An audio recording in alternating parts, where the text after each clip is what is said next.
Well, তো বৈশাখ মাস পড়তে কিন্তু মোটামুটি এখনো একটা মাস কিন্তু সময় রয়েছে, কিন্তু কাল বৈশাখী কিন্তু আমরা অলরেডি দেখে নিয়েছি। গতকাল কিন্তু সল্টলেক স্টেডিয়ামে মোহনবাগান তাদের আইএসএল জার্নির কিন্তু সেকেন্ড ম্যাচ চেন্নাই এনএফসি কে কিন্তু 2-0 গোলের ব্যবধানে কিন্তু একটা বড় মার্জিনে হারিয়ে তাদের কিন্তু মোটামুটি নেস্তানাবুদ করে দিয়েছে। ম্যাচটা দেখতে দেখতে কোথাও আমার অলরেডি ঘুম পেয়ে যাচ্ছিল, কারণ এতটা পরিমাণে একতরফা ম্যাচ হয়েছে। মোহনবাগানের শুরু থেকে শেষ অব্দি কিন্তু পুরো অ্যাটাক তুলে নিয়ে গেছে, আর কোনো রকম কিছু ম্যাচের মধ্যে হয়নি। প্রতিটা পজিশনের প্লেয়ার কিন্তু যথেষ্ট পরিমাণে গেমে ইনভলভ ছিল, সেটা ডিফেন্স হোক, মাঝমাঠ তো বিশেষ করে, আর ফরওয়ার্ড তো আলাদা করে কিছু বলার জায়গা রাখে না।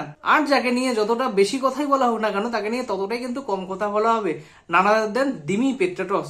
সবকিছু নিয়ে কিন্তু কথা বলো, ভিডিওটা শুরু থেকে শেষ অব্দি কিন্তু দেখতে থাকো। তো hello guys, welcome to football matrix. তোমাদের সবাইকে স্বাগত কিন্তু পোস্ট ম্যাচ স্টকের একটা নতুন এপিসোডে।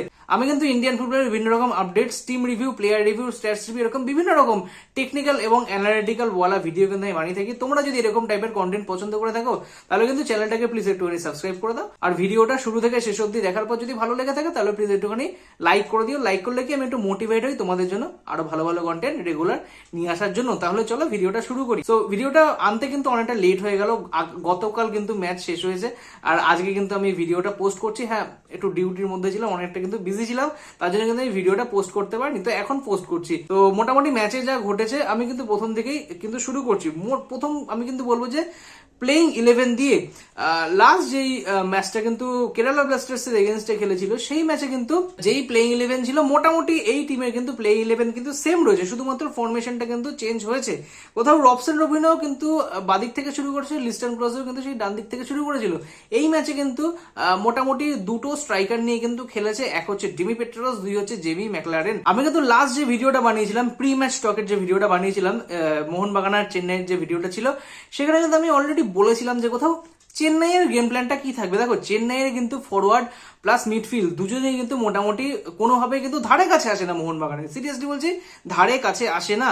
তো তারা একমাত্র কিন্তু করতে পারে একমাত্র ডিফেন্স, তাদের দৃঢ় ডিফেন্সিভ এবিলিটি দিয়ে কিন্তু তারা ফুললি কিন্তু মোহনবাগানকে আটকানোর চেষ্টা করবে। তারা কিন্তু সেই চেষ্টাই করেছে, কিন্তু কোথাও কি বলতো, যে একটা পাঁচিলের মধ্যে তুমি যতবারই আঘাত করো না কেন, আঘাত করতে করতে কিন্তু সেই জায়গাটা কিন্তু আস্তে আস্তে দুর্বল হয়। সেই জিনিসটা কিন্তু হয়েছে। মোহনবাগান কিন্তু প্রচুর অ্যাটাক তুলে নিয়ে গেছে, প্রচুর অ্যাটাক তুলে নিয়ে গেছে, ম্যাচের শুরু থেকে শেষ পর্যন্ত কিন্তু অ্যাটাকের পর অ্যাটাক করে গেছে, কিন্তু গোল সংখ্যা কিন্তু মাত্র দুটো করতে পেরেছে। এর থেকে বোঝা যায় যে মানে এতটা পরিমাণে ডিফেন্স চেন্নাই করেছে যে কোথাও কিন্তু আর সমতা কিন্তু ধরে রাখতে পারেনি, সেই গোলটা কিন্তু হয়েই গেছিল। আর অনবদ্য দুখানা যে গোল হয়েছে, অনবদ্য। শুভাশিস বোসের খুব সুন্দর একটা বাদিক থেকে লে অফ, দিমি পেট্রাটসের অসাধারণ একটা ফিনিশ। আর তো জেমি ম্যাকলারেনকে নিয়ে যতটা বেশি কথা বলা যায় ততই কিন্তু কম হয়ে পড়ে। অসাধারণ একটা কিন্তু স্ট্রাইকার, সুযোগ সন্ধানী স্ট্রাইকার, গোলটা কিন্তু খুব ভালোভাবে চেনে, তো তাকে নিয়ে তো আলাদা করে কিছু বলার নেই। সে অলরেডি ইন্ডিয়ান সয়েলে কিন্তু অলরেডি প্রুভেন। আর কোথাও চেন্নাইয়ের যে কটা আর কি অ্যাটাক তুলে নিয়ে গেছিল, অ্যাটাকও তো বলা যায় না সেগুলোকে, যাই হোক, কোথাও ডান দিকের চ্যানেল বা বাদিকের চ্যানেল থেকে যে ক্রস গুলো উঠে এসেছিল, আমি কিন্তু সেটাও কিন্তু বলেছিলাম যে কোথাও তাদের অ্যাটাক কিন্তু হবে ওই ডান দিক আর বাদিকের চ্যানেল থেকে থ্রু ক্রস। মাঝখান থেকে কিন্তু কোন রকম কিন্তু এবিলিটি এই চেন্নাই টিমটার মধ্যে কিন্তু নেই যে কোথাও মাঝমাঠ থেকে বল বানিয়ে কিন্তু ফরওয়ার্ডে নিয়ে যাবে। ঠিক সেটাই কিন্তু হয়েছে, শুধু ডান দিক থেকে আর বাদিক থেকে কিন্তু শুধু ক্রস এসছে। সেই ক্রস গুলোকে প্রতিহত করতে কিন্তু অ্যালবার্টো রড্রিগেজ আর কিন্তু মেহতাবের কিন্তু খুব একটা সমস্যা হয়নি। আর এই দুজন সেন্টার ব্যাকের কিন্তু খুব একটা কাজ এই ম্যাচে করতে হয়নি, তার কারণ চেন্নাই সেইভাবে কোনো রকম চান্স তো ক্রিয়েটই করতে পারেনি। ঠিক আছে, এবার কথা বলবো যে ম্যাচটার মধ্যে মোহনবাগানের পজিশন ওয়াইজ কে কতটা ভালো খেললো সেটা নিয়ে আমি কথা বলছি। প্রথমে কথা বলবো ডিফেন্স। দুটো যে সাইড ব্যাক ছিল, এক হচ্ছে অভিমিতেই আর এক হচ্ছে শুভাশিস বোস, দুজনের নো ডাউট মোটামুটি ভালো খেলেছে, কিন্তু not up to the mark. আমি কিন্তু স্ট্রংলি কিন্তু চাইছি কোথাও অভিমিতা এই জায়গায় কিন্তু আমার রান আওয়ার্ডে স্টার্ট করুক, আর শুভাশিস বোসের জায়গায় কিন্তু তোমার অভিষেক টেকচাঁদ সিং যেন চান্সটা পাক। তার কারণ শুভাশিস বোস ভালো খেলেছে, এমন না যে শুভাশিস বোস খারাপ খেলেছে, কিন্তু শুভাশিস বোসের মধ্যে যে ধারটা আমরা আগে দেখতে পেতাম, সেই ধারটা কিন্তু শুভাশিসের মধ্যে এই আর নেই। তো কোথাও তার মধ্যে যখন সেই খেলাটা বা সেই ডেলিভারিটা বেরিয়ে আসছে না, তাহলে তার জায়গায় একটা ইয়াং কন্ডিশন ওয়ালা প্লেয়ারকে কিন্তু চান্স দেওয়া উচিত। তো সেই জায়গায় আমার যতদূর মনে হয় যে কোথাও অভিষেক টেকচাঁদ সিংকে কিন্তু চান্স দেওয়া উচিত। দুটো সেন্টার ব্যাক কিন্তু সেরকম কিছু একটা করতে হয়নি এই ম্যাচে। ভালো খেলেছে। আর অ্যালবার্টো রড্রিগাস এতটা উপরে গিয়ে খেলছিল, এতটা হাইলাইন খেলছিল, মানে মোটামুটি সত্যি এতেই বোঝা যায় যে অপোনেন্ট টিম কতটা পরিমাণে একদম তাদের ডিফেন্স জোনে একদম ঢুকে গেছে, যে কোথাও মানে তার সেন্টার ব্যাক কিন্তু একদম একদম হাইলাইন বা মাঝমাঠের উপরে গিয়ে একদম খেলতে হচ্ছে। তাহলে এটা থেকেই বোঝা যায়। এই সিজনের শুরুতে অনেক বড় বড় ইউটিউবার কিন্তু বলেছিল, তখন কিন্তু আমি ভিডিও বানাতাম না, অনেক ইউটিউবার কিন্তু এই কথাটা বলেছিল যে কোথাও যে মোহনবাগান কিন্তু মাঝমাঠ নিয়ে এবছর কিন্তু সাফার করতে চলেছে, অল ইন্ডিয়ান মিডফিল্ড নিয়ে যখন মোহনবাগান তার টিমটা সাজায়। কিন্তু এই ম্যাচটা দেখার পর কিন্তু মানে তাদের অলরেডি কিন্তু মুখে জবাবটা অলরেডি পড়ে গেছে, যে কোথাও অনিরুদ্ধ থাপা আর আপুইয়া যেরকম ম্যাচ কালকে রিড করে খেলেছে, অসাধারণ। Kudos to them and kudos to coach Sergio Lobera, the magician. ঠিক আছে, কখনো কখনো মনে হচ্ছে আপুইয়া একদম উপরে গিয়ে উঠে খেলছে, অনিরুদ্ধ থাপা একদম ডিফেন্সিভ মিডিও জোনে কিন্তু চলে এসে। আবার কখনো কখনো এরকম মনে হচ্ছে যে অনিরুদ্ধ থাপা অনেকটা ফ্রি রোলে উপরে গিয়ে খেলছে, আপুইয়া একদম পুরো ডিফেন্সিভ অ্যান্ড ব্লকার জোনটাতে কিন্তু একদম বসে রয়েছে, এরকম কিন্তু মনে হচ্ছে। এত সুন্দর সুইচিং দুটো প্লেয়ারের মধ্যে হয়েছে, এত সুন্দর কম্বিনেশন তৈরি হয়েছে, আমি মানে অসাধারণ অসাধারণ, মানে এরকম খেলা অনিরুদ্ধ থাপা আর আপুইয়ার পা থেকে কিন্তু আমি বহু দিন পর কিন্তু কালকের ম্যাচে কিন্তু আমি দেখতে পেয়েছি। তারপরে কথা বলবো রোবসান রবিনো আর হচ্ছে এদিকে লিস্টন কোলাসাকো নিয়ে।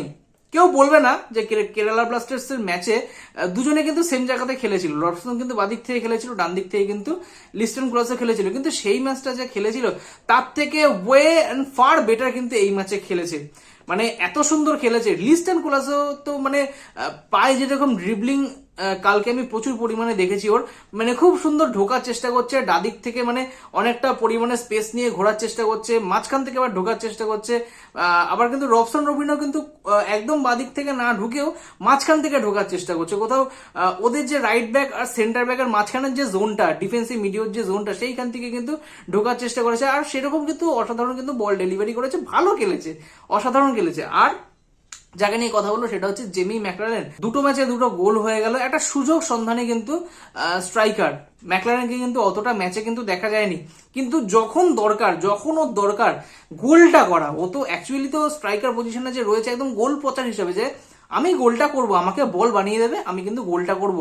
আর সেরকম অসাধারণ কিন্তু পাস অনিরুদ্ধ থাপার, একদম ডিফেন্স চেরা পাস, খুব সুন্দর কিন্তু বলটাকে রিসিভ করা ঠান্ডা মাথায় কিন্তু ওই জায়গায় কিন্তু কি সুন্দর ফিনিশ করে দিয়ে গেছে। এটাই কিন্তু বলা হয় যে কোথাও ওয়ার্ল্ড ক্লাস প্লেয়ারের ওয়ার্ল্ড ক্লাস স্কিলের মাধ্যমে কিন্তু তার টিমকে কিন্তু মানে মোটামুটি এগিয়ে নিয়ে যাওয়া। এই জায়গায় আমি যদি বলি যে অন্য কোনো স্ট্রাইকার যদি থাকতো, আমি জানি না মানে আদেও এটা ফিনিশ করতে পারতো কিনা, কিন্তু ডাউট রয়েছে।